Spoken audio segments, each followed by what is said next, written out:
मित्रों राम राम। मेरा भारत मेरी बात चैनल पर आपका स्वागत। मैं हूं अनिल नागपाल और आज के इस अंक में हम बात करेंगे हरियाणा के साथ साथ जो जम्मू कश्मीर विधानसभा के चुनाव हुए उनके नतीजों के बारे में, उसके मायने क्या हैं। क्योंकि 90 सीट हरियाणा में थी और 90 ही सीट जम्मू कश्मीर में थी। उसमें से जम्मू कश्मीर के दो रीजन हैं, जम्मू और कश्मीर। पहले 3 होते थे, लद्दाख भी था, लेकिन अब जम्मू और कश्मीर, जिसमें 43 सीट जम्मू क्षेत्र से हैं और 47 सीट कश्मीर क्षेत्र से हैं, जिसको घाटी बोलते हैं। मुस्लिम इलाका जम्मू में भी नौशेरा, राजौरी की तरफ, डोडा की तरफ है, लेकिन वो रीजन जम्मू में है। तो लगभग मान के चलिए कि 32-34 सीटें हिंदू बाहुल है और लगभग 58 से 60 सीटें मुस्लिम बाहुल सीटें हैं। तो वहां पर चुनाव के जो नतीजे आए अंतिम समय में, वहां पर नेशनल कॉन्फ्रेंस और कांग्रेस को पूर्ण बहुमत मिला 48 सीटों के साथ, और भाजपा दूसरे नंबर पर रही, उसकी सीटें आई 29। पीडीपी की 3 सीट आई, तो बाकी निर्दलीय वहां पर चुनाव जीते। तो कहने का मतलब कि जम्मू के अंदर जो चुनाव के नतीजे आए उसमें से भाजपा को 29 सीटें जीती और कश्मीर घाटी में भाजपा 0 सीट पर सिमट गई। इसमें जम्मू कश्मीर के चुनाव में वोट प्रतिशत के हिसाब से सबसे ज्यादा वोट भाजपा को 25% से भी ऊपर मिला और नेशनल कॉन्फ्रेंस को 23% के करीब मत मिले। मत प्रतिशत में भाजपा नंबर 1 रही। अब इसके मायने क्या हैं आप देखेंगे। धारा 370 हटने के बाद ये चुनाव बड़ा महत्वपूर्ण था, पहला ही चुनाव था और 10 साल बाद चुनाव हो रहा था, और कश्मीर घाटी की पूरी सूरत और सीरत ही बदल दी। वहां पर लोग जाने लग गए, व्यापार बढ़ गया, शांति हो गई, पत्थरबाजी खत्म हो गई।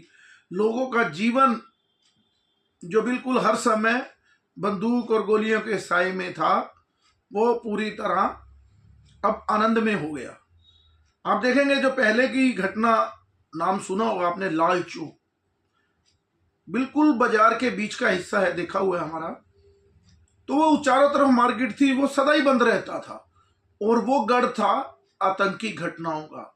लेकिन आज वहां पर तिरंगा गुलजार हो रहा है और बड़े बड़ी रौनक लगी हुई है, टैक्सियों में लोग घूम रहे हैं, यानी भय का कोई माहौल नहीं। और वो लोग इसके लिए मोदी की तारीफ भी करते हैं कि मोदी ने हमारा जीवन बदल दिया। लेकिन जब वोट देने की बारी आई तो भाजपा को कश्मीर घाटी से एक भी सीट नहीं मिली। भाजपा को भी उम्मीद थी, इसलिए भाजपा ने भी उम्मीदवार कम उतारे और भाजपा को यह उम्मीद थी कि कुछ निर्दलीय बन जाएंगे और जम्मू रीजन में भाजपा 30, 32, 33 सीट ले जाएगी। लेकिन वहां 29 आ गई, 2 सीट कम आई, क्योंकि 2 सीट तो भाजपा के अपने अंदरूनी झगड़े से ही जो नेशनल कॉन्फ्रेंस हिंदू सीटों को जीत गई, उसमें एक नौशेरा जहां से भाजपा के प्रदेशाध्यक्ष रविंदर रैना चुनाव हारे, और एक रामबन में भाजपा का बागी चुनाव लड़ा। भाजपा को 19,000 आई, उसके बागी को भाजपा के 17,000 वोट मिली और 27,000 वोट वो हिंदू उम्मीदवार था नेशनल कॉन्फ्रेंस का, वो जीता। और नेशोरा से भी एक हिंदू उम्मीदवार रविंदर रैना, जो भारतीय जनता पार्टी के प्रदेशाध्यक्ष थे, उसको हरा दी। उसके साथ साथ जो मैं कहना चाह रहा था कि वहां के लोगों को यह लगा कि भाजपा कभी भी इन निर्दलियों के साथ सरकार बना सकती है, क्योंकि राशिद इंजीनियर नाम के जो सांसद अभी, जिन्होंने उमर अब्दुल्ला तक को हरा दिया था 2 लाख वोटों से, वो बाहर आए। उनकी पार्टी के कुछ निर्दलीय साथी, उनकी पार्टी के निर्दलीय लोग लड़ रहे थे चुनाव, उनका पूरी तरह सुपड़ा साफ कर दिया कश्मीर घाटी के लोगों ने, क्योंकि उनको पता था कि ये कभी भी किसी भी समय हो सकता है कभी भाजपा के साथ गठबंधन ना कर ले। और टीडीपी कभी भाजपा के साथ ना चली जाए, उसका भी सुपड़ा साफ करके केवल 3 सीट दी। और कांग्रेस, क्योंकि भाजपा का सीधा विरोध कांग्रेस के साथ है और कांग्रेस और नेशनल कॉन्फ्रेंस का समझौता था, तो इस कारण से पूरी की पूरी सीटें, लगभग 42 सीटें उनको मिली, नेशनल कॉन्फ्रेंस को, और 6 कांग्रेस को। कांग्रेस को जो 6 सीट मिली, उसमें से 5 सीट वो कश्मीर से जीत गई। यानी कि वहां के मुस्लिम लोगों को लगता था कभी भाजपा की सरकार ना बन जाए, इसलिए पूरा मोमेंटम एक सेट होकर नेशनल कॉन्फ्रेंस कांग्रेस की तरफ आया। लेकिन भाजपा ने जम्मू के अंदर जो 370 हटाई थी, उसका पिछले बार भी भाजपा अच्छा प्रदर्शन की हिंदू इलाकों में, लेकिन इस बार भाजपा की सीटें और बढ़ गई और जम्मू के अंदर पूरी तरह से भाजपा ने अपने आप को स्थापित कर दिया। और जो कांग्रेस 39 सीटों पर चुनाव लड़ रही थी, वो मात्र 6 सीट जीत पाई। उस 6 में भी 5 सीट वो जीती कश्मीर के अंदर घाटी में नेशनल कॉन्फ्रेंस के सहारे, और 1 सीट वो जीती जम्मू के अंदर, वो भी मुस्लिम बाहुल सीट थी। इनमें से 21 सीटों पर कांग्रेस ने हिंदू और सिख, 2 सिख और 19 हिंदू उम्मीदवार उतारे, एक भी उम्मीदवार उसका जीत नहीं पाया। यानी कि इस चुनाव के मायने ये हैं कि सीधा सीधा घाटी में और जम्मू में डिवीजन, और इसके साथ साथ हिंदू और मुसलमान में भी डिवीजन हो गया। अब कांग्रेस, जो बात चलती है कि कांग्रेस मुसलमानों की पार्टी है, उससे यह साबित हुआ। और जो आजकल योगी जी और मोदी जी एक बात कह रहे हैं, जैसे योगी जी ने पीछे कहा कि हिंदू कटेंगे तो बटेंगे तो कटेंगे, और मोदी जी ने भी महाराष्ट्र के अंदर कहा बटोगे तो सामने वाला महफिल सजाएगा। ये उदाहरण है क्लियर कि आप, भाजपा के लिए भी ये एक सबक है कि आप कितना भी काम कर लें, आपको उस विशेष जाति, उस विशेष धर्म के लोगों का वोट नहीं मिलने वाला। वो काम करना एक अच्छी बात है, जम्मू कश्मीर में जो किया भाजपा ने वो देश हित की बात थी, वो करना भी जरूरी है, लेकिन आप वोट की उम्मीद नहीं कर सकते। और जम्मू कश्मीर के अंदर तो लगभग कांग्रेस पार्टी मृत प्राय हुई, और कांग्रेस को ज्यादा परवाह भी नहीं है। कांग्रेस को परवाह थी हरियाणा की। हरियाणा के झटके से कांग्रेस अभी तक उबर नहीं पा रही।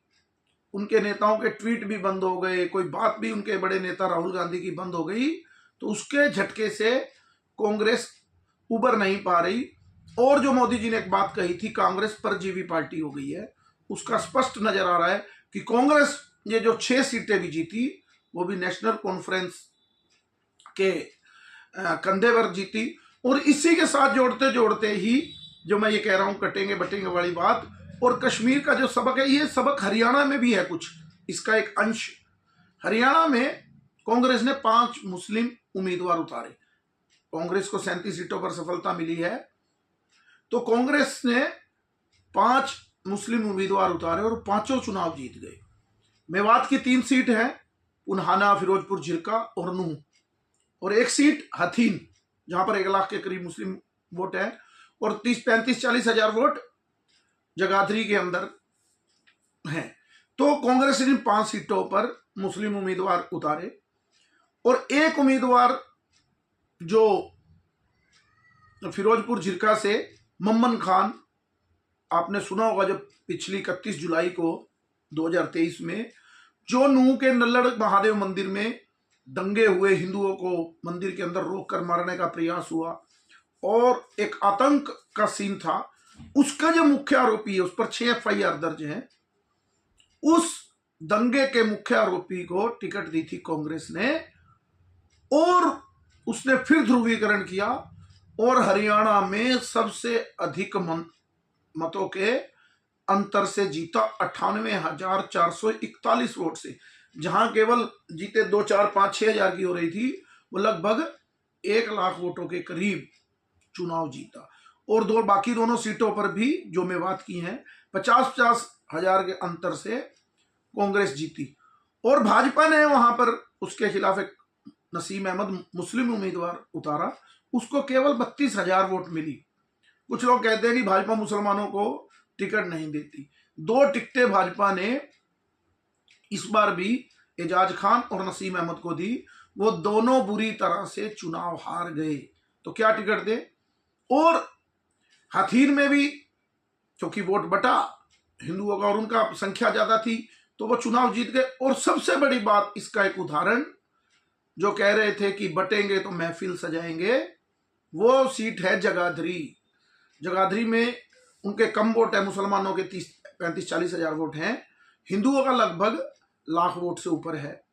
उस सीट पर भी भाजपा हार गई क्योंकि बट गए।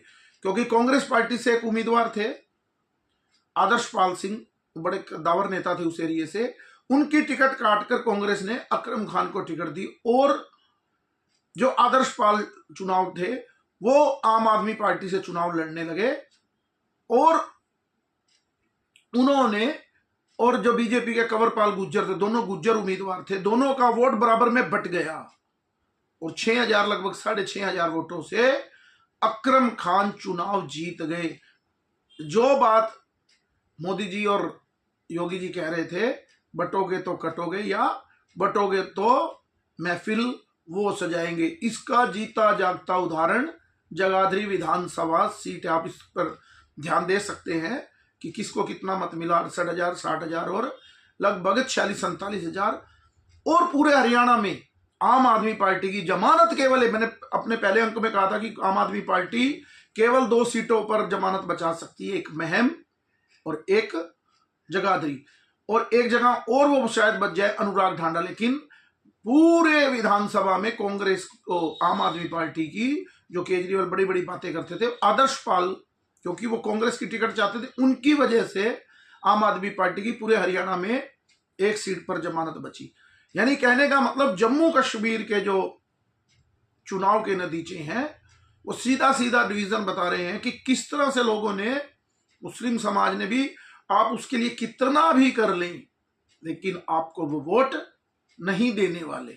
इसलिए भाजपा को हिंदू कोर वोटर की ओर लौटना पड़ेगा। जो बात इस पे करेंगे चर्चा कि कैसे कांग्रेस चाहती है कि जातियों में बट जाए और मुस्लिम वोट मिलकर एक कंसोलिडेट होकर हम सत्ता प्राप्त कर लें।